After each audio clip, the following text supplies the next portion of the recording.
a single dad, spent his weekends camping with his young daughter, worked freelance in construction, no criminal record, nothing that stood out, nothing that raised suspicion, until one day he was arrested at a gas station in Texas, and what he revealed in the FBI interrogation room sent chills down the spines of seasoned agents. He didn't kill out of hatred, not for sex, not for money. When asked why, he just shrugged and said, "I did it because I wanted to." His name was Israel Keyes. One of the most terrifying killers in America, not because of how many people he murdered, but because of how calm, calculated, and completely emotionless he was with every crime. In today's video, we're diving into the mind of Israel Keyes to understand what drove a man with such a normal facade to become one of the most methodical serial killers the FBI has ever encountered. February 1st, 2012, Anchorage, Alaska. Samantha Koenig, an 18-year-old working the evening shift at a small coffee stand called Common Grounds, texted her boyfriend just before 8 p.m. and then vanished without a trace. The last footage from the store's security camera showed her being forced at gunpoint by a man in a hooded jacket. He made her turn off the lights and quietly step away from the counter. News of her disappearance spread fast across Anchorage. Her family was desperate. A few days later, they received a strange text from Samantha's phone. "Samantha's fine. She just needs time to think. Don't call the cops." But things weren't fine. Samantha had been dead since the very first night. Israel Keyes, the man behind the abduction, had taken Samantha back to his home. In a small shed in his backyard, he tied her up, left her overnight, and the next day murdered her in cold blood. He kept her body in a freezer for over 2 weeks. During that time, he took his daughter on a vacation to New Orleans as if nothing had happened. When he got back, Keyes posed Samantha's body to make it seem like she was still alive, even sewing her eyelids open with thread, then took a photo and sent it to her family along with a ransom demand. It took nearly a month for police to catch up with him. Keyes used Samantha's debit card at an ATM in Texas, and that's when authorities finally tracked him down and made the arrest. That's also when the horrifying truth began to surface. In the interrogations that followed, Keyes wasn't shaken. He calmly described how he selected victims, how he scouted locations, and even how he felt while killing, as if recounting a camping trip. No shaking, no anger, no regret. To a typical investigator, Keyes was a monster. He was the definition of a high-functioning psychopath, completely in control, never impulsive, and careful never to leave a trace. And the most terrifying part? He didn't think what he did was wrong. To him, killing wasn't a crime. It was a habit, a dark, private part of his life, hidden behind a calm, steady gaze. After his arrest, Israel Keyes didn't refuse to talk to the FBI, but what disturbed the investigators was how he talked. No apologies, no fear, not a moment of hesitation. When asked why he killed Samantha, he simply said, "I had nothing against her. It's just, I had already planned it." Psychologists call this psychopathy, a condition where a person feels almost no guilt, lacks empathy, and can commit extreme acts without a shred of remorse. Not everyone with a personality disorder becomes a killer, but someone like Keyes, a high-functioning psychopath, intelligent, calm, and capable of long-term planning, is deeply dangerous. Because he didn't kill out of rage. He didn't lose control.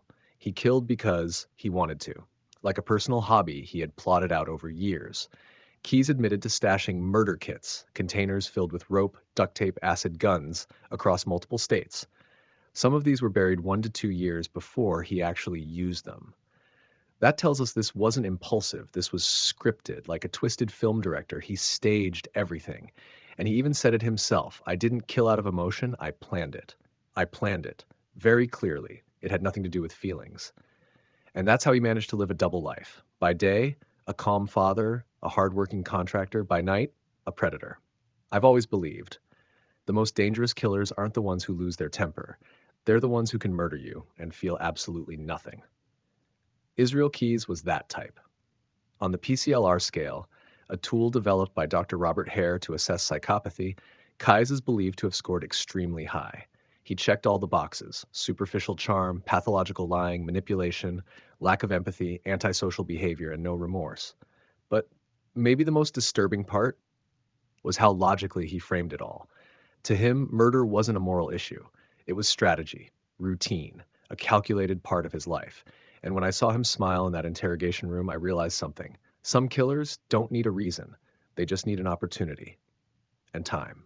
To the FBI, Israel Keyes was unlike any criminal they'd ever faced. He didn't kill for love, not for money, not for sexual gratification, not out of personal conflict.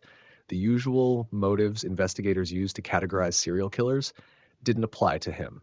Instead, they were looking at a killer with no clear motive, and that made him more dangerous than anyone they'd ever dealt with. In criminal profiling, identifying a killer's motive is the first step to predicting their next move. But with Keyes, there was no motive, only a method. He didn't choose victims based on gender, race, or familiar locations.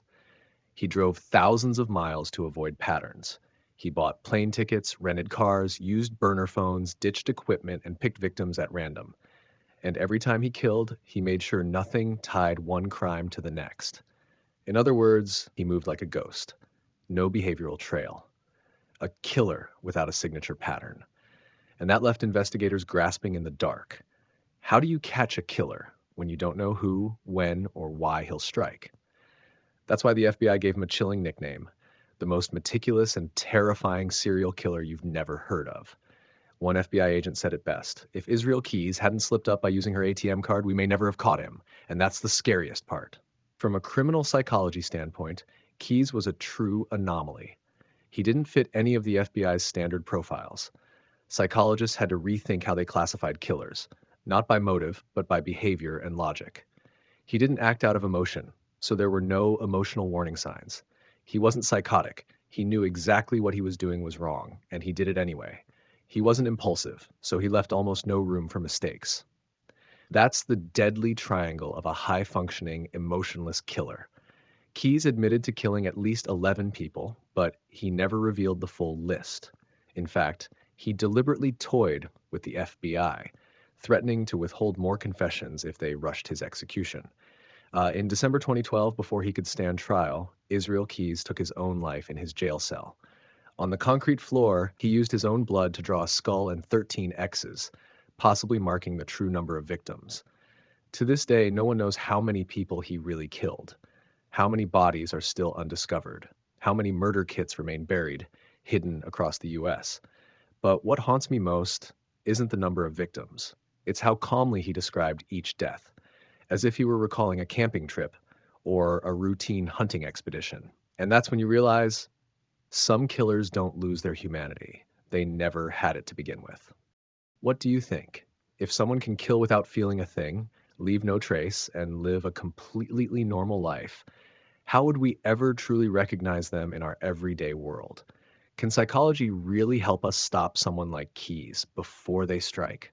If today's story gave you something to think about, don't forget to leave a comment and share your thoughts. I'd really love to hear your perspective. And if you enjoy exploring psychology with me through real-life crime stories, be sure to hit like and subscribe to the channel.